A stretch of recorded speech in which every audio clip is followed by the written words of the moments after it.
Welcome back, guys, to another episode of Business from the Bass Boat on the Serious Angler Network, powered by X2 Power.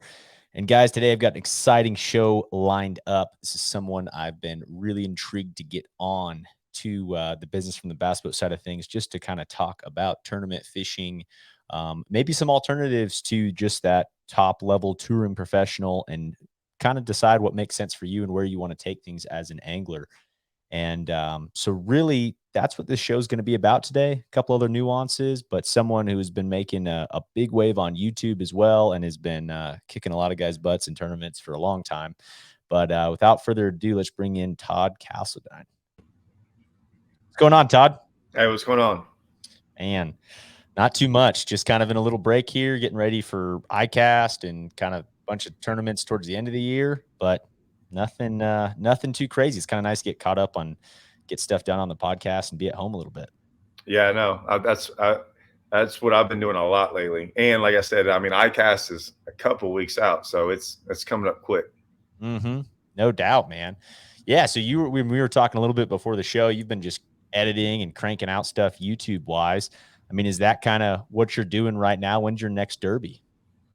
Right. So yeah, this is maybe my lightest tournament deals month. I mean, I don't have anything in July and really basically nothing in August. And I guess I could go fish some things if I wanted to.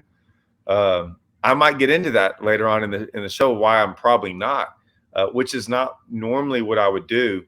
I'm getting a little older in the sense of I used to have to do that. I don't have to do it as much. And I'm glad I don't have to do it as much with where we're at in the just this time. Like, not this time, but like in this day and age, it was a little bit easier a couple years ago. It's not as good anymore to kind of do the route I used to go. So luckily I was in it at the right time, but I'll talk about more of that later. Yeah, man. No, I get that. I think that's a good, a good current thing in your life to bring up, just on how you've kind of viewed tournament fishing through the years, and at least just my outside understanding of what you do kind of through your videos of what you explain. Maybe a good way to start things off would be, let's talk about your fishing career, kind of summarized version of where it started for you, and maybe some of the reasons where you decided to fish more of that regional level. Not to say that you may not ever go do something else, but with your kind of mindset on fishing for a living in general. So to me, I didn't think like way in the future, right? I just was trying to figure out.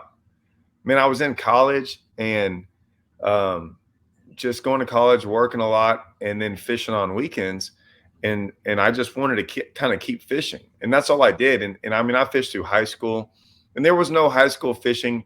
The college fishing was, I guess, around. I didn't do it. I didn't even think about doing it. I was fishing against all the, what I would call grown-ups, adults, when I was in high school. And at like 15 and 16, that was the only thing we had. So we had to go fish against, if you want to go fish against anyone, it was all going to be usually adults.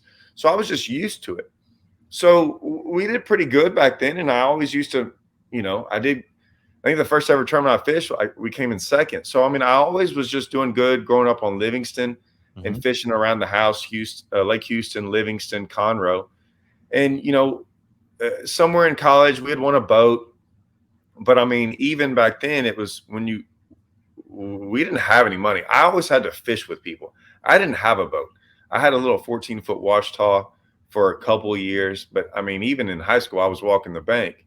So, it was always, I just had to bum a ride with someone. And I guess I did it all the way up into pretty much college. And a little bit after that is when I first got an old boat and got in some tournaments.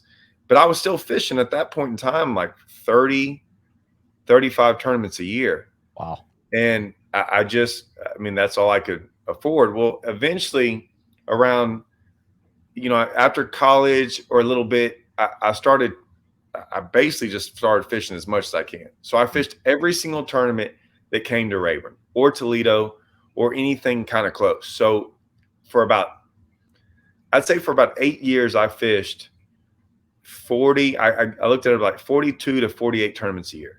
So Jeez. I mean, there's only 52 weeks, right? But we were doubling up on weekends. We were doubling up in the sense of sometimes there would be 2 tournaments in one day, or we'd fish a tournament on Saturday and then run somewhere and fish a tournament on Sunday. Wow.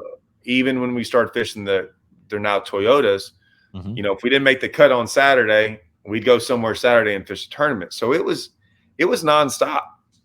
And but I had to. That wasn't because I loved it, but I had to do that to continually make money. And so I looked at it as it was all financial.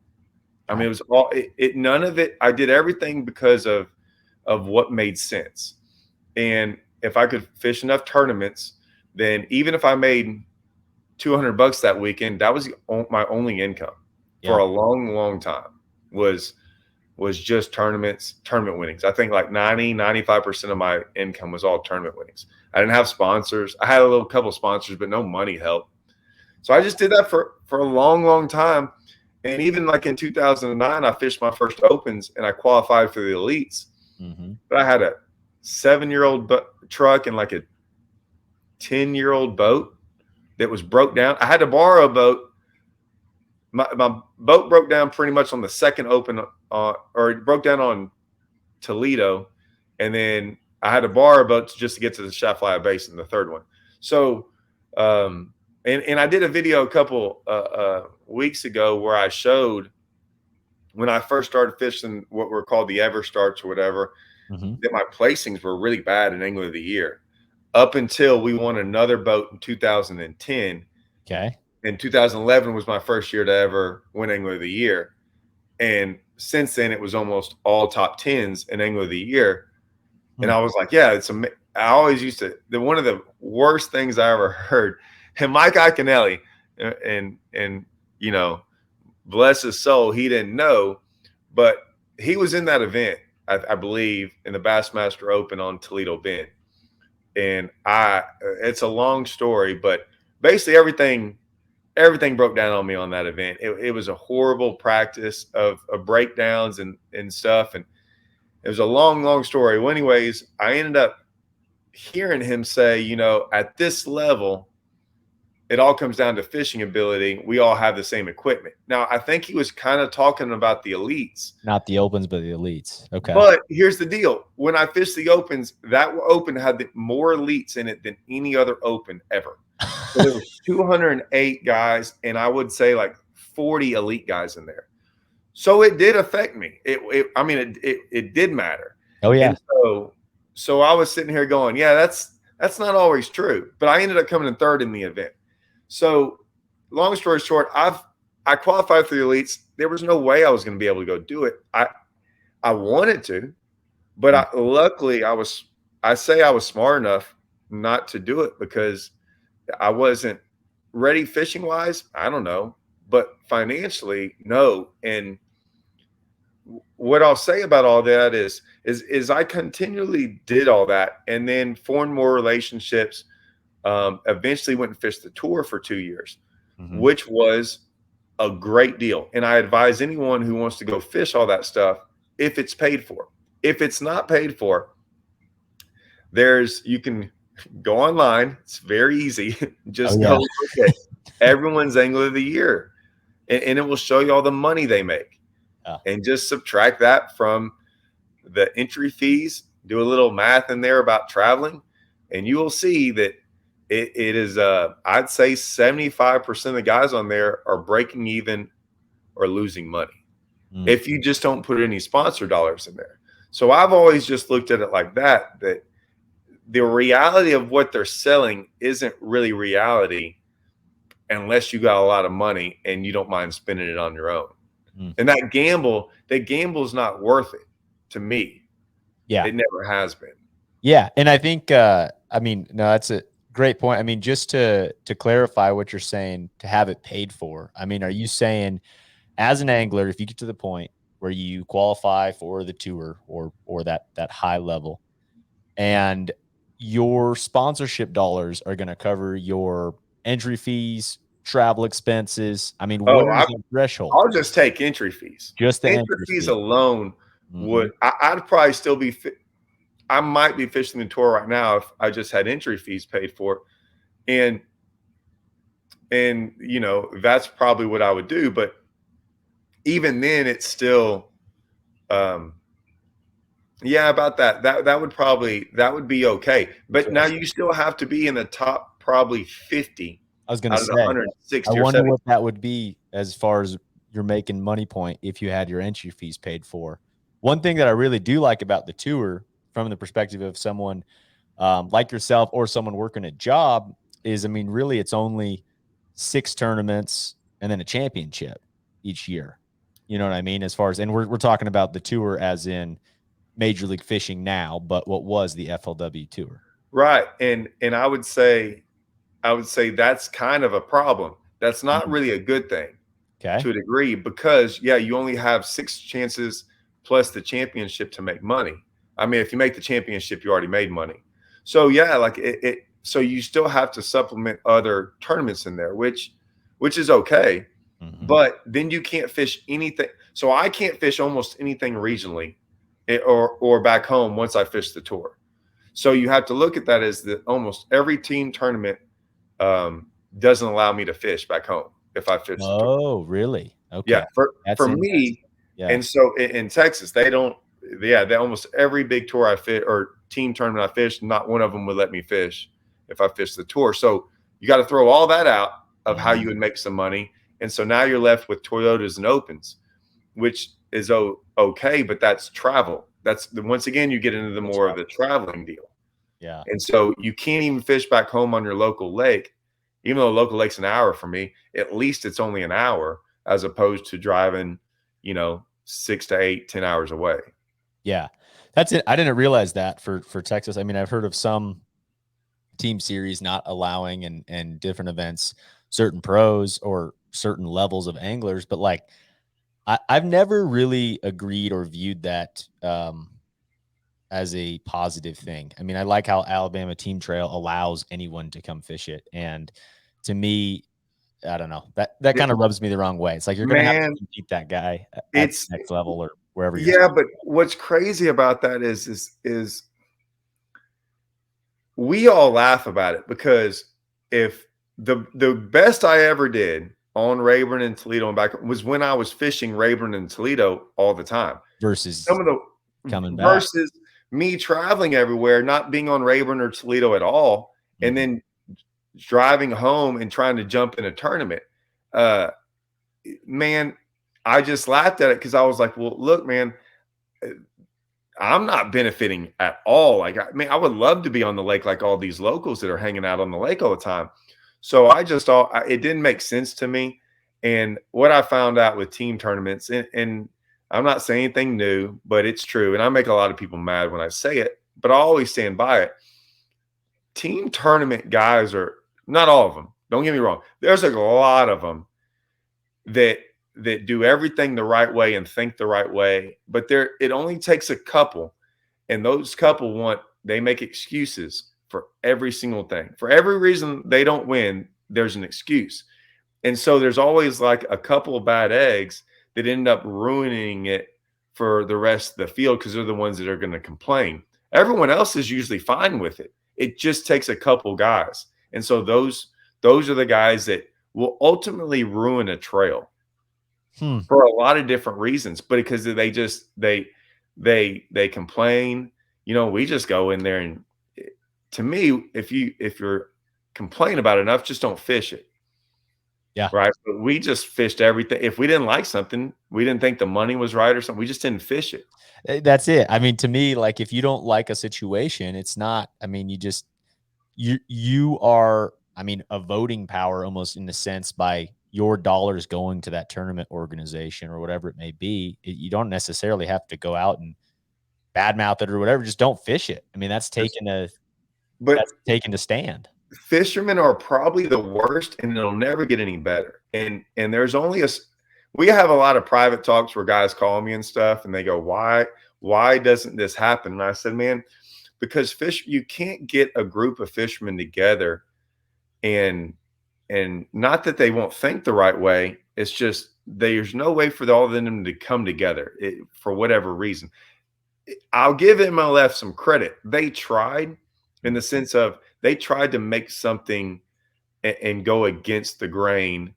And I don't have a lot of things to say about what all they did, but what they tried to do, I agreed with, was they tried to make something better and make the anglers have more money and more power. Now, that power deal was maybe where things got issues. So it's like it's hard. I get it. It's a hard, thing to figure out. But what I'll say is yeah, fishermen could come together and make some of these tournament organizations pay out more and do everything. But instead, they just go, well, I guess I'll just get in it.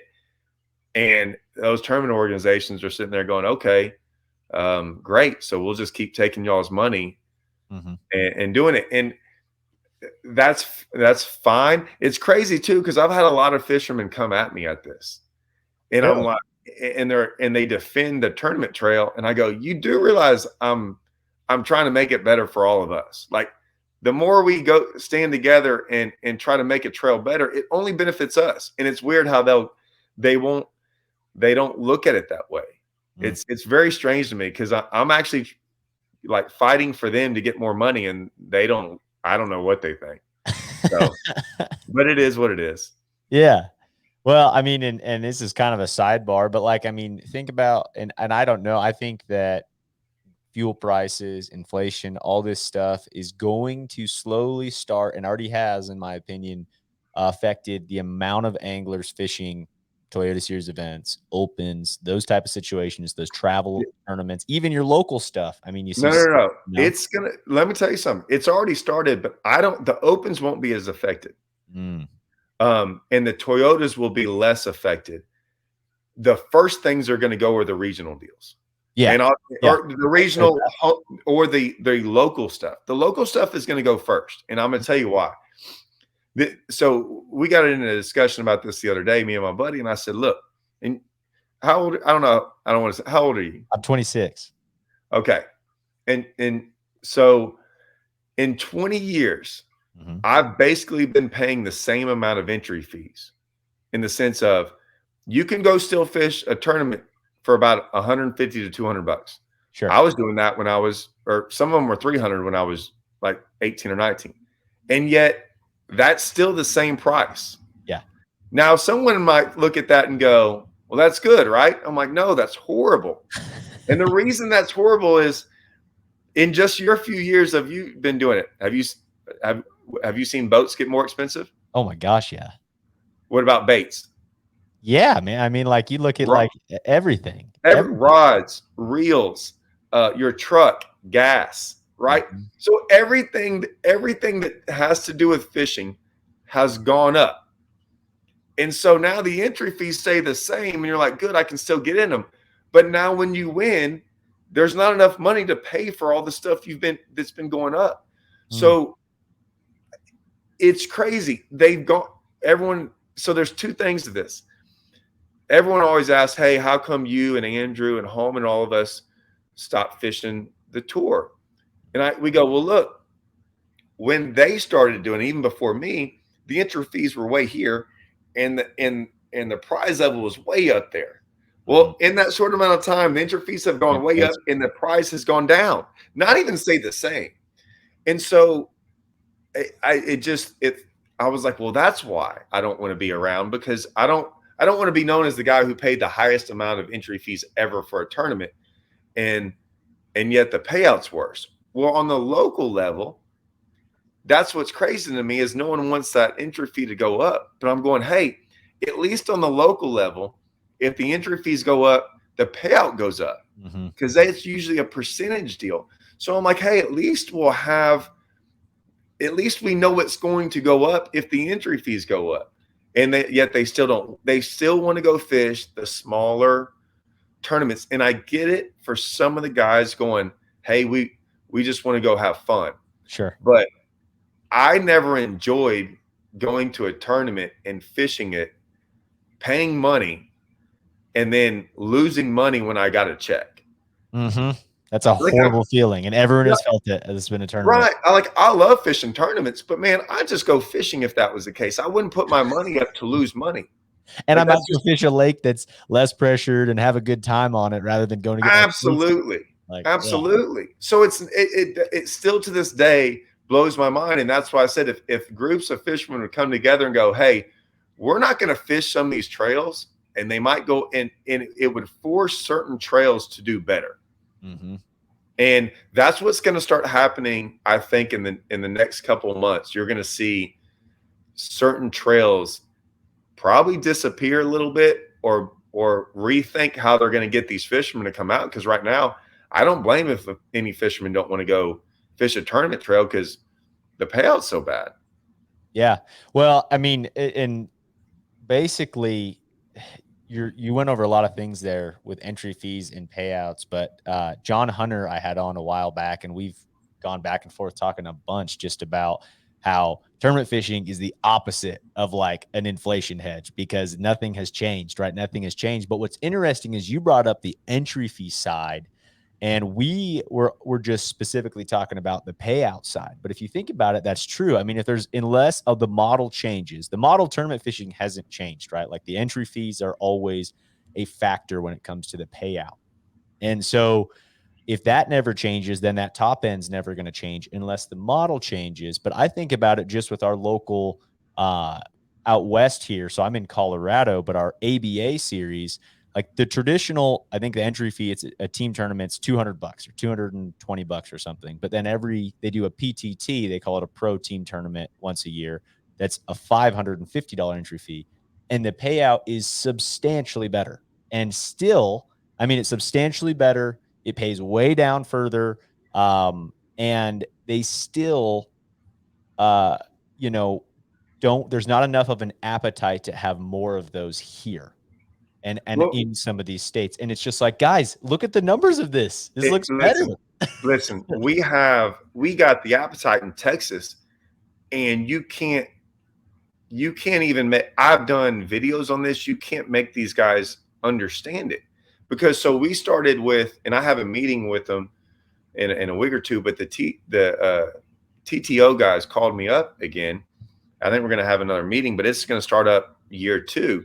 And we started this trail for this reason, like high entry fees. So like Toyota style, $1,700-$1,800 entry fees. Mm-hmm. And I told him, I said, look, everyone dangles that carrot over everyone, of this big boat or this giant first place deal. Sure. I'm going, guys, so much of the money goes to that. And then everyone else pretty much gets the bad end of this, I want to say something else, but they just it's not good for them, right? The payout's horrible from second on.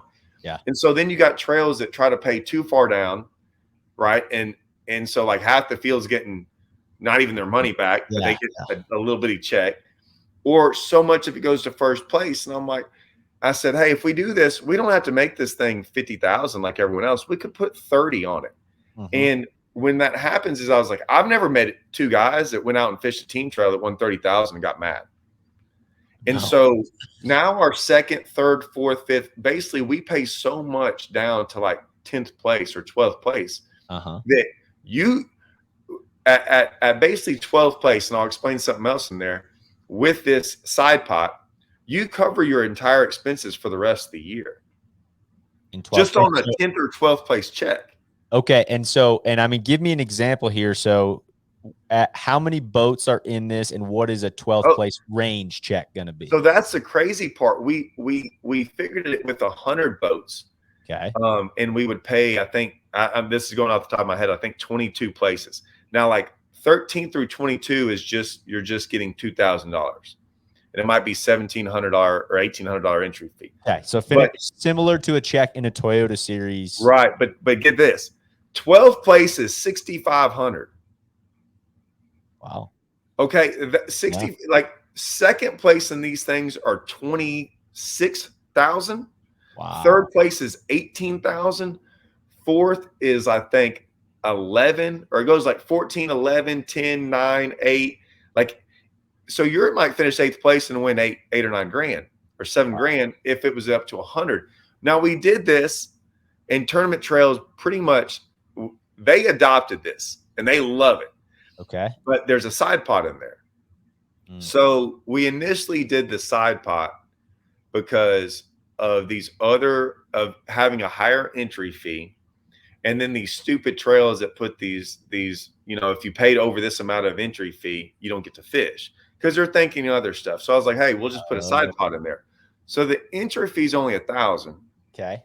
But the side pot's like $800. Yep. Now, why Tournament Trails don't want to do that is, what's side pot money? What's the percentage on payback?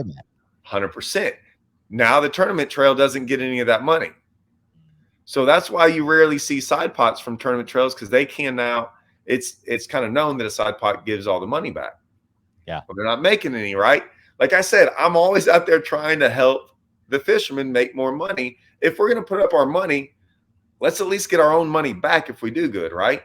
Yeah. So we have this awesome side pot deal, and they love it. Actually, they adopted it for all their trails now. They said it's so good, they don't even care about trying to get the percentage back. So they've got it all.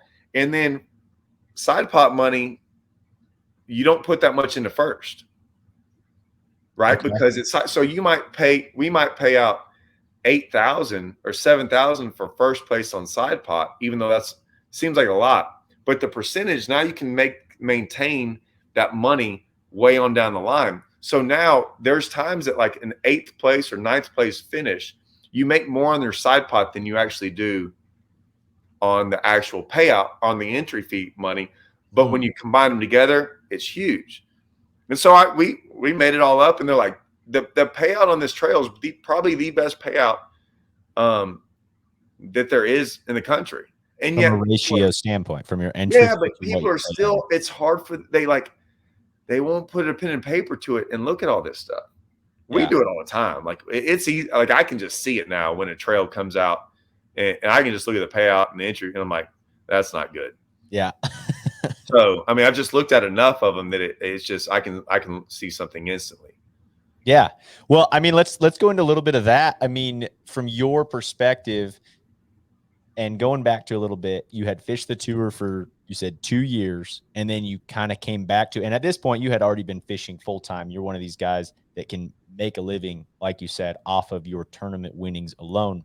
You're in a great place to do that. Don't get me wrong, you still had to be an incredible angler to do that. Had to be, and like, you have to be down here somewhere south. I mean, where we can fish. I mean, our first tournament starts January 2nd usually, so you have to be down south. I admit, you have to. Yeah. You either got to be in Southeast or like anywhere south, I guess. Yeah. Alabama, any of that stuff. Well, yeah, I would say Alabama, maybe Florida and Texas are probably the only 3 states you can do it in. Or I would argue you got your guys out west, Roy Hawk, those type of guys. I mean, I don't know much about I don't know much about the West, how it goes out there. Like, okay, so, and this is just from my so I fish a lot of the Western stuff, and then I'll jump over and fish some of the Central stuff. But so like a Justin Kerr, a Roy Hawk, like those guys, and now you have Roy fishing all kinds of stuff. But like they were known for making a living fishing just out west, solely out west. And that was, and that's because same kind of deal. I mean, you can fish a tournament on Havasu in January, in February, into November, December. I mean, you can fish them year round. So that's the same kind of concept. You have to be somewhere where you can fish. But that's I mean, it's a cool concept to me, because I mean, everyone kind of sells this dream of fishing at the professional level. And like you said, if you don't put a pen and paper to the numbers, it's a hard thing to do without sponsorship. It's extremely difficult to do without sponsorship. But I loved what you just said. Sold that dream. That dream they sell is I always laughed about the dream is there's only a couple guys. There's only so many Brandon Poliniks. Oh, 1.1%, you know, like very low point. 0.01%. Yeah. Oh, and yeah. Here's one. Like, my dream was never, hey, what are you doing? Like, man, I can't wait to sleep in the bed of my truck every day, and travel around, not have a home back home. Like, just that wasn't a dream of mine. Like, I was like, no, I wanted to fish for a living, like fish. Now, granted, I was doing a lot of fishing, and so I was doing a lot of traveling. It was a lot of hard. Man, it was tough. I don't ever want to go back to fishing that many tournaments, but my risk I was risking wasn't that much, in the sense of I might risk 20,000 a year, where those guys are risking 80,000 a year, and I probably I gave myself so many chances to make checks that I was gonna make it back eventually. You said on the tour, that's 6 to 7 chances you got. Yeah. I mean, Very little limited. you have a breakdown or two, and no one talks. So these dreams, right? No one talks about breaking down in tournaments. I mean, I've done it a ton. No one talks about that. No one. The other one is can you name? And this isn't me being mean. This is just the reality, and I wish people would understand this. Can anyone name the 10 or 12 guys on the elites that aren't fishing the elites that were on it last year? And there's going to be 12 more guys this year that won't be there. Mm-hmm. They won't. And no, they talk about this dream. What are you going to do about those guys? Those 12 guys that now won't be on the elites next year. That dream's gone.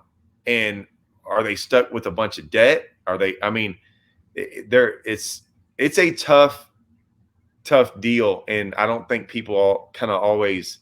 You don't hear about a lot of those guys who stop fishing the elites, and then you see them back on the elites years later.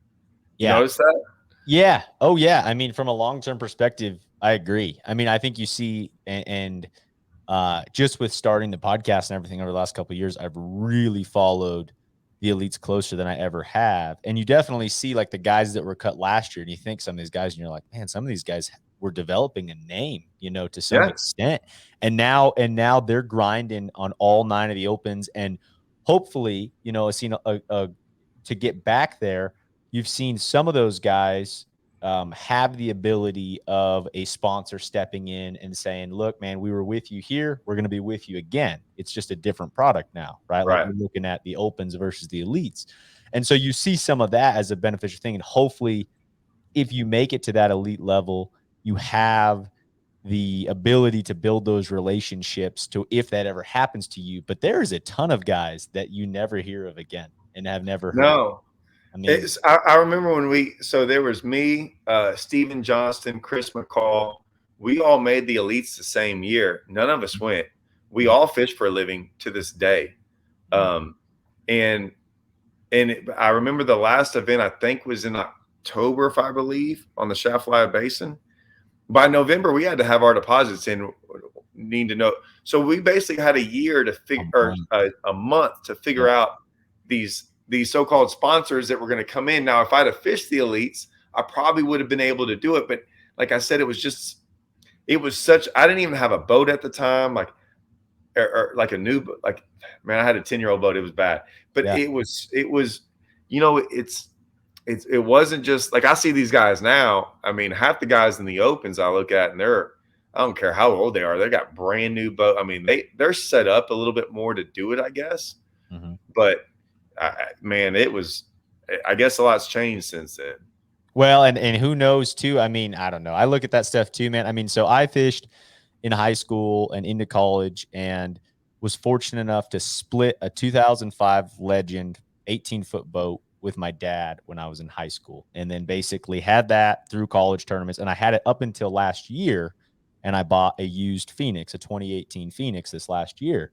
But like that, I mean, I remember going to college tournaments and being like, holy moly, I mean, there's an $80,000 rig, there's an 80,000, and you're like, where is this? And then you see it at the next level, and it's like, I don't know how much of these are on credit cards, how much are not, but I think things have changed. And that is to some extent, I see what you're saying. Like, you might be a little more set up, because it sucks to break down in a tournament. And the older your boat is, the more chances of that happening. It's just 100%. I mean, could you imagine at 23, when you were 23 out of that Legend, going to fish the opens, qualifying, and them going to, hey, a month, hey, we're going to need this much money. You can't throw, I mean, this much money down, right? And you're going to have to make all this decision in a month. And you're sitting here going, it was a hard thing to say no. It seemed hard at the time, and then it was kind of easy, because I was just like, well, there's nothing that's popped up in them. Like, they don't just, sponsors all of a sudden just don't come calling you because you made the elites, right? And even now, it's not like sponsors can't wait to go give people a whole bunch of money. It's just not great. I've been with my sponsors. My sponsors are great and everything, but they don't yeah, they're not out there going, hey, we'll still back you and go fish the tour. That's just not, you have to have something pretty special. So that's not good business, man. I mean, on the sponsor's no, perspective, like, no, in the world of that, fishing is changing too, just even to what we're doing right here, like just being out there fishing tournaments, it doesn't really mean a lot now. And there's more guys doing it, right? We got MLF, you got the elites, you got NPFL now. The tour's kind of secondary in there. I mean, so fishing, yeah, right, more fishermen out there, the less exposure there is. Yeah, more pies, or the pies getting divvied up more. I mean, that's just 100% of it. Yeah, man. Well, I think we're bringing up, I don't know, we're on a lot of the same page with this, I think. And I mean, when you came back from the tour and you're back at that regional, let's call it, I mean, you're fishing Toyota Series events, and then also all your local higher level team events and solo events if they're available. I mean, what are you looking for in those tournaments? I mean, what in Texas especially, you guys have so many tournament series, you have so many options to choose from. I mean, on a quick level, what are you going to break down and what you're going to fish, what you're not going to fish? So I always start off every year by putting like Toyotas and Opens at the top of the list. And so I try to fish as many of those. And I will say, the Toyotas, I think the Toyotas are probably the best bang for your buck in the entire country. Like, hands down. You're reading. So I had a guy cancel a couple of weeks ago before I was headed off for a tournament. And I did a breakdown of the Opens versus Toyota Series payouts and championship ups and downs of compared them side by side. Both very similar entry fees, similar payouts, like compared them all. And I mean, that was my opinion as well, is that this is a better bang for your buck comparing those two. It's not even close, really. I mean, I think they are so much higher, just individual tournaments. Then to make the championship, what they gave away last year was insane, and I probably paid a little bit more attention to it because I was in the top 10. So I really, and I missed Jeff Reynolds beat me on the. They gave away another 10,000 for the highest finisher from your division, and Reynolds beat me by a little bit. So I'm sitting here going, you get that. There's Angler of the Year money. I've won that a couple of times. So like, there's that. The payouts way better than the Opens in general. So it's already better. Then you put in a championship. Then you put in some Angler of the Year money. They all look at incentives.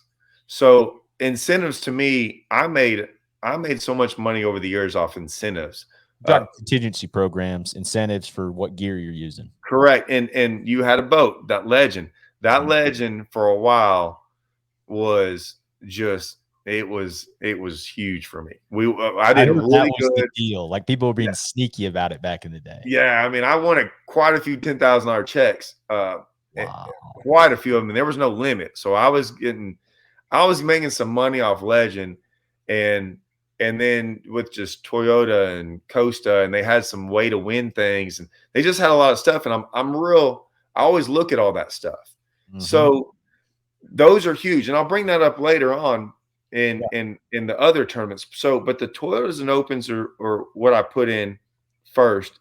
And then I start looking around, and basically it's just the biggest tournament, because if the highest entry fee to a degree is usually going to have a better payout, more people, the prize is going to be bigger, and then usually a bigger tournament trail, even like a Bass Champs and things, they're good about getting incentive programs. So even, I never owned a Skeeter, but until now, but the Skeeter is part of Bass Champs, so they give away Skeeter money, more of it. Now, a lot of people are saying, well, I don't have a Skeeter. Well, I get it. So that's what you need to look into, is whatever the ABAs were doing, Triton, right? The Triton money in ABAs was huge. The TXTTs that we just got done, that's what I'm doing the Deep Waters episode or series over. Yeah. It was all Ranger, Nitro, and Triton. Sure. And then they had Yeah, they had Mercury and Evinrude money in there. Hmm. And I think now they just have Mercury money. And I think Rangers, man, maybe Rangers still in. It's not as good as it was. TXTT's had the best incentives for a while, but I think when Ranger and all that stuff happened, it's not as good anymore. But they still have something. So you're still getting money that we're not putting in an event. Yeah. So I would look at those, the bigger the trail, and look at the incentives and how they did it. And so, like I said, a lot of times I was fishing trails when that legend money was going on. I just wanted to fish anything that was like a Bud Light trail or any of those, because they had 60 guys. I was going to win 10 grand. So it was so it was first place or highest finisher. It was highest finisher was 10K. No, first place, but highest finisher was 1,000. Wow. But I mean, but I look up and be highest finisher and make more as being a highest finisher than I would as a check. Wow. So, but there's a lot of things like that. They're like, even They're when there, and you got to look for them. You just got to look for them. I agree. I mean, I've to this day, so I drive a Ford, but like I have said over and over, my next pickup will be a Toyota. And the reason is and just even fishing Bass Nation, Federation stuff, like I look at, like, I've left thousands of dollars on the tables over the years just by not having a Toyota Tundra, Right. So it's just, that stuff's so cool to me. It was crazy too, because Hallman has a Phoenix, and he was asking me the other day. He's gotten home. He's like, "Man, I think I'm gonna go fish this 2-day BFL at Eufaula," because he was looking at the money side of it, and I'm like, "Yeah, you need to." Yeah. So he did, and I don't know what it is now, because, like I said, I don't have a Phoenix. But when I had that legend, I fished a tournament on Rayburn. It was a 2-day in the fall, and then I drove straight to fishing open at the Arkansas River. So I'm sitting in the lock, and Scott Martin is tying up next to me, and we just kind of get to talking about it. I didn't know him at the time. We just got to talking, and I was like, "Yeah, I've only been here for a day or two. I didn't get much practice. I was fishing a 2-day BFL." And he was like, "How'd you do?" I said, I won. And it got up to, he's like, "How much money did you win?" And I was like, "Man, I don't even know if you want to know." And he was like, "Well, what?" I was like, 19.5. And he goes, "What?" I said, "Yeah, I won like, since it was a 2-day deal, it was higher money. It was like 65 or $7,000. I said, I won 10,000 for Legend." I said, at the time, I think it was 1,000 for Mercury, 500 for Motor Guide. I won Toyota, Way to Win, and Power Pole, and something else. And he goes, "Dude, that's more money than second place is going to win." And he goes, "And you didn't travel. You only fished 2 days. You stayed at home." I was like, "Yeah, I only practiced 1 day too." And wow. And he was going, "That's incredible." I'm like, "Yeah, it's so when you do that, now granted, you have to win, and I get some of that, but you look up and you see these guys going, "Well, I won 10 grand this weekend." Well, you put in 5,500 to get in it, and 4,500 is great, but you probably spend another 1,500 minimum just to travel, get there, and you won 3. And I was like, or you can win this. I could have won 1 BFL at the time, and I put up probably about $400. Wow. Is what it probably $450 to fish it to win 19. I was like, simple math for me. Yeah. No, I think contingency stuff is huge. And I think and like you said, though, you have to be at a confidence level.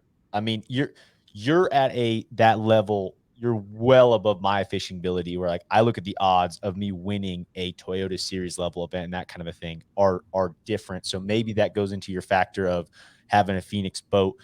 But to me, a lot of these programs, Yamaha, Phoenix, Toyota, these major contingency programs, most boat brands have a contingency program.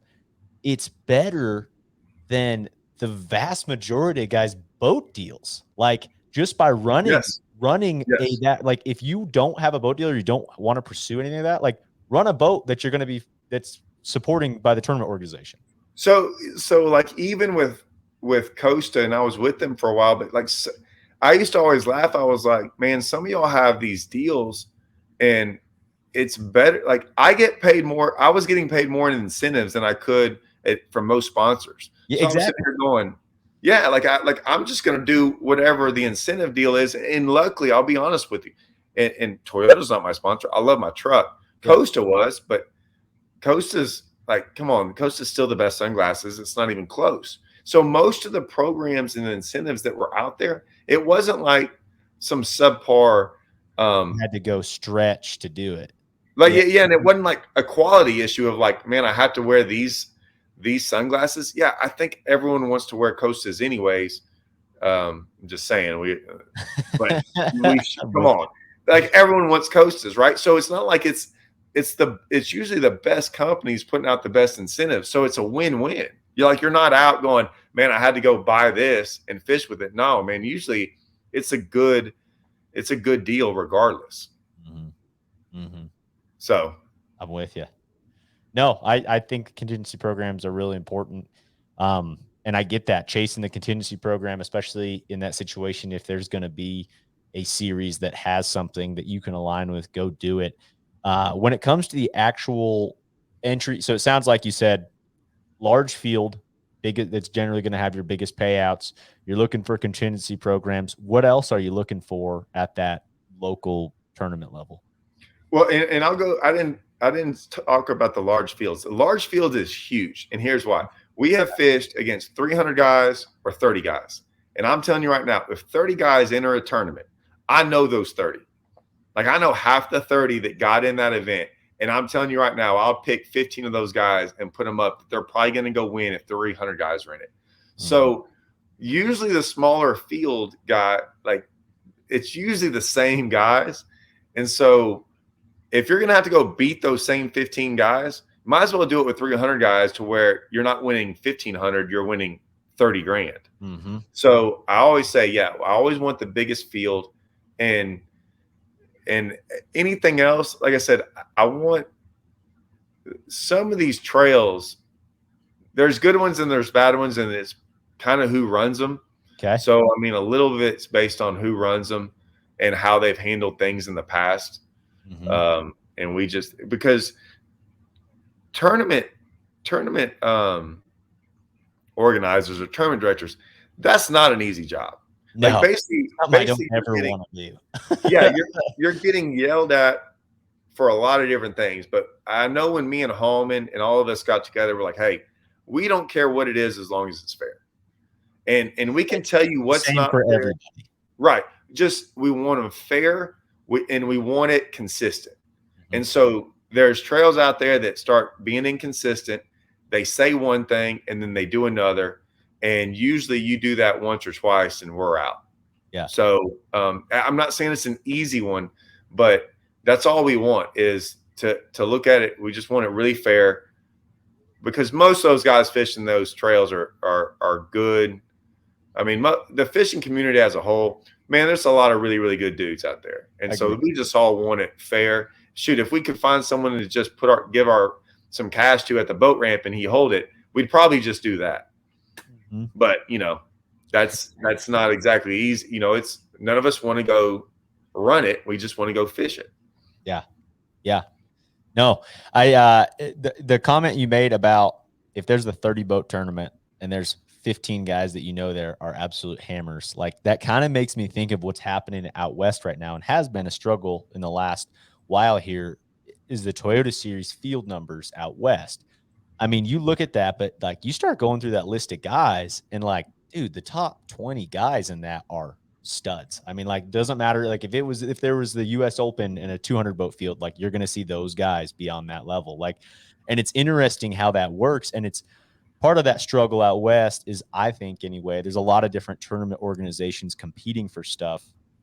And it doesn't seem like there's maybe the consistency of like a Rayburn or a Toledo where there's a large population of anglers that fish that specific body of water. Like the West is a little more spread out, right? Just land mass wise, like it's spread out. So you have these different tournament organizations, but guys like pick and choose one division or one 3 or 4 boat, or not 3 or 4, but 3 or 4 tournament series rather than fishing all of them kind of together. So it's kind of interesting. Like there's an ability there, and I'd love to see kind of the West make that happen. Now, from a Toyota Series standpoint, a lot of those guys are like, look, man, this is a great gig because you got a good chance at making the championship. Right. And you And can come out and win 10 grand by finishing the top from out west. So like I've made that like, so last year I fished the Toyota Series, the Centrals as a boater. And then this year took a step back, fished stuff as a co on both sides. And I'm like, man, next year I may go west because the drive sucks for me either way. Like it's either this way or this way. But it's like from a number standpoint, the at that tournament, it's not as good. But with all of the things that the Toyota Series has going that we talked about, maybe it makes sense, you know?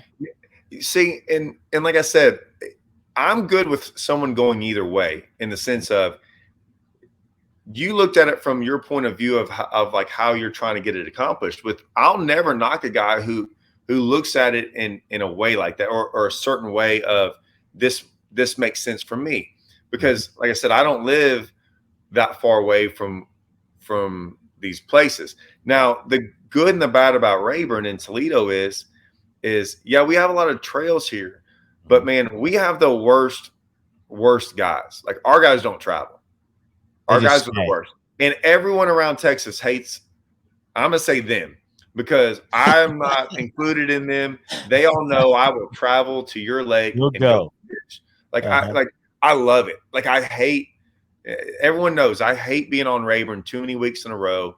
I have to sometimes, but I despise it. I have so much more fun fishing these other lakes. It's so much more fun. With that being said is, yeah, like, so those guys, it's great when you look at Rayburn, but then these other we have so many great lakes in Texas and we have so many options that guys just now sit on their lakes and don't fish anywhere else. So even like that TTO, we begged him. We were like, do not let, and I don't want to call them jackpotters because they're not jackpotters. They just don't want to do anything. I said, don't let anyone in this trail that doesn't fish all four of them. And man, it was the best thing ever.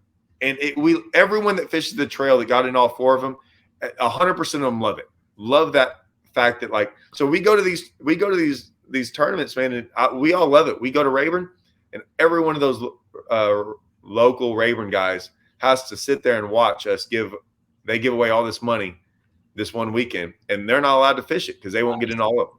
And and I knew this because there were so many guys on every lake. And this is the bad part about fishermen. They all just assumed that the tournament directors were going to fold. So we said we were trying to get 100 guys. Well, when we didn't have 100 teams show up, hey man, they're calling up 4 days before going, hey, we want to get in. And we're like, we can't. And they're like, well, no, man, y'all don't have enough people. Oh, well. We're running it. And they're like, so y'all really aren't going to let us in. They really all thought that we were bluffing when we said that. And I say we because we all told them, do not let, whatever you do, I don't care if 200 guys call, don't let any of them in.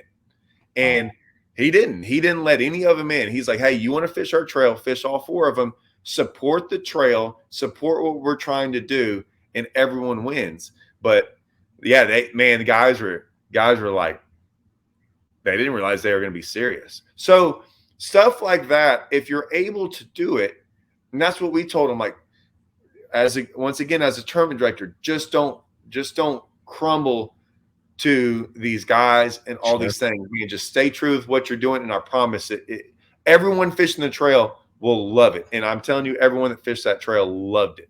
Loved that they stuck with the rules no matter what, because they said, hey, this is what we're going to do. And then 6 months later, they did it. Mm-hmm. So, what you said about the Californians, there's a way to do it if someone wants to get out there and like I said, they go to, like you said, Havasu or meet or whatever it is, and those locals can't get in, they'll rethink about, okay, well, maybe I need to travel around if they're going to do this and they're going to come to my lake every year. Yeah. It's an interesting thing, man. I've been trying to figure it out too. I don't know if you've heard Rick Pierce is throwing a Bass Cat championship out there this year, and it'll also, I believe, be next year. But basically, it's taken another incentive to fish out west. I mean, like the top 10 of the Toyota series, I think the top 20 of that Apex series that's going on, and the top 10 of the Juan Bass series. And all of those guys will fish a Bass Cat, I don't know what he's going to call it, classic or something, at a different lake. So Man, now, that is awesome. so That's a when he's, great. It's got me thinking. That's a great there you idea. go. Like, Yeah. To just try and get some congruency between these organizations. What yeah. Rick is trying to do is grow, because he's like, man, this is whack. There's enough anglers out here that are all fishing different trails. We got to figure out a way to grow some of this stuff out west, to then draw maybe the opens or some of this, make sure that the national presence is still there. So it's kind of a good way. And I mean, I think it's genius on his part. And we're working on getting him on the show to talk about it. But like, that is I don't know, it's a cool thing. Well, see, and the other thing is you got these tournament directors out here that don't work well with others.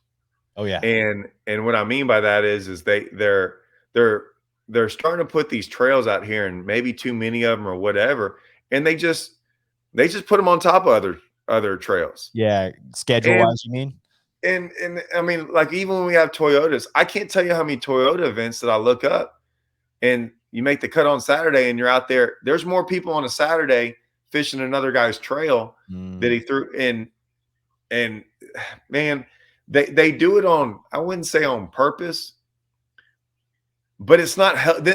I know for a fact some of them are complaining now of going, well, man, why are the entries low? I'm like, well, look, man, you put all these tournaments on top of other tournaments, and you wonder, when you start splitting everything up, once again, entries go down, and everyone loses. Yeah. And then they wonder why they don't, like, now, man, why is the entry so low? Well, man, it was okay when the country and everyone was, but now when it's the gas is doing it is and everything, what do you expect? You kind of, it's going to eliminate some trails by the way the gas and everything is going right now. It's going to hurt. I agree, man. I agree. Well, dude, we'll kind of start wrapping things up here. I wanted to give you a chance to talk a little about, we had talked before the show started about something really cool in my eyes, man, that you're doing with your YouTube stuff right now. You mentioned it a little bit, but the deep waters, what's that looking like, and how do guys follow along with that? So, I'm always, when I started this YouTube journey, I didn't really know where I was going to go with it. Right. I mean, I kind of had to get a camera when I was fishing the tour, and I just kind of started it. So, I've never really watched a lot of YouTube. I almost watched no YouTube at all, to be honest with you. Mm-hmm. But I always kind of had an idea. I saw where people would go with it, and I just didn't like it. And so I'm always trying to throw stuff out there and see what happens and understand it. Well, what'll happen though is, and I tell everyone, when everyone watches, like, everyone wants to do these tip videos and all these videos, and I was watching them all. And a tip video, to me, if I tell you something about spinner baits, all I'm really showing you is, say I'm on Rayburn, I'm really just showing you how to catch a fish on a spinnerbait on Rayburn this one day in this one condition. But so what I see is everyone shows the ending. They might not realize, but they didn't show everything it really took to understand how to get to there. So when I did this tournament, and I was telling you, I didn't know the ending when I first started, and I film all my tournaments, but the ending was so crazy. And I was like, man, maybe I can figure out a way to start this from the very beginning and show everything in between. In a lot of YouTube videos, they don't like part 1 or part 2. And but my followers that already follow me, like, man, they're awesome. Like, I might have the best following. This group of guys that I got following me, this core group, and I started doing it, and they all understood what I'm trying to do. So I'm trying to give you the entire experience rather than just really what everyone shows you is the end product, even though they don't mean to. They had to get there somehow. And I'm trying to throw all this stuff right. End product in a tournament. I mean, the video tournament video, that kind of a thing. And it's not about, like, it's what I'm trying to show you is it's not so much. We were talking earlier, if it was just one way I caught them, Like I did this in practice and then I caught him right in the tournament.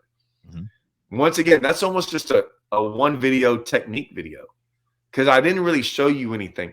But here, so many different things happened. Like I had like this perfect storm happen in this tournament where I'm all over the place. I mean, everything's going on. We have so many different things going on, and all I'm trying to do is get all those things. Like one of my deals was like a puzzle. I got all these pieces, and I'm trying to show y'all how, yeah, I got all these pieces, and now I'm just putting them all together with my ideas of why we did this, why we're not doing that. Like you said, well, we didn't catch fish here, and this is why we changed, or this is why. And so I have all that in there.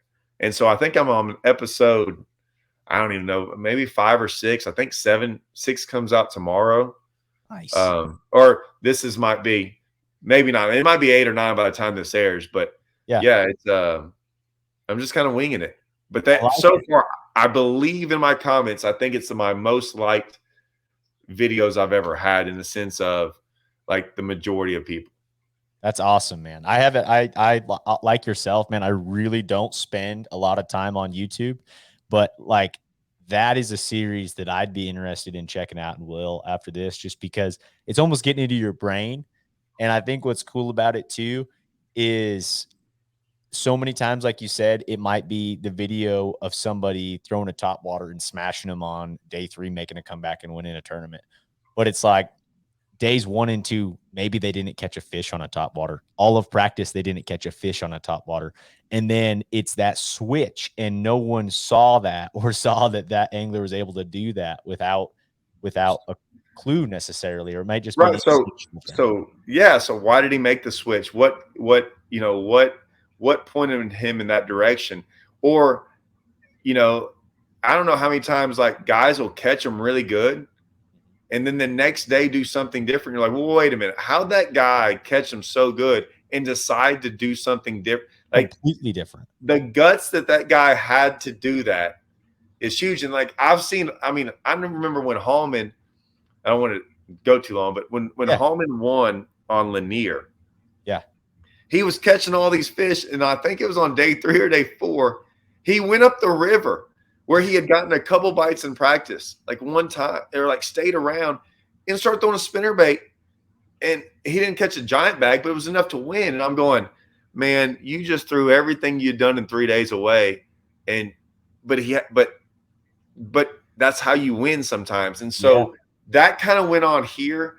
I always joke with the guys in the videos that I'm like, hey, whatever y'all keep watching, I promise you, if I gave y'all guesses, this is not where it would go. And that's all I throw it out there is like, you can watch it all. And I'm not saying we won't catch some, but when I'm like, it's like that little ending of a movie. Like I'm going to catch some people off guard, guaranteed. That's all I'm going to say. Like that Primal Fear. I don't know if you've seen Primal Fear, but all those movies that you watch it and there's that twist at the end. Yeah. Well, I think there's going to be a twist at the end that they're going to be like, well, I didn't see that coming. So that's why it's been really fun for me to make. Like I've enjoyed it and then tried to push it that direction because you can't fake it, right? I mean, it's a tournament. Like I think tournament videos are the best because you can't fake any of this. It's literally, you got to put it out there and it's not, I didn't have 3 days to make this video. I had my 2 days of the tournament. That's it. Wow. So I like it. Cool. Well, you got me inspired in a way. I'll check that out. I like twists. That's fun. Yeah. Man, the last thing I always ask every guest on the show, biggest largemouth, smallmouth, spotted bass, what you caught them on and where you were.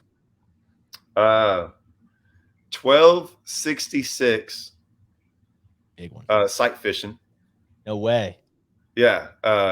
Sight fishing on current. I got a 1260 on Toledo on what's now the Hybrid Hunter, but years ago it was the Bubba. But no one, same bait. It's made by the same company. Yeah. In the sense of Strike Pro, we still license them out to those guys. So that like I still talk to the head guy of Strike Pro all the time, and our relationship's still pretty cool. Smallmouth. I caught a big one on Texoma over 6, Oh, wow. And then I weighed one in on the tour event on St. Clair that was a 6, 3 or 4 or something. I don't. It's a big one, dude. It was some. Yeah, I caught one on Texoma. Andrew Upshaw was actually with me practicing as a coing there, and I caught it in practice. But I think I caught a couple 6s at St. Clair when I was there. Wow. And then spotted bass, man, I have no idea. I caught some big ones that I didn't weigh any of them. I think I've got some close to probably only like 4 or something. It was either at Lanier or Smith.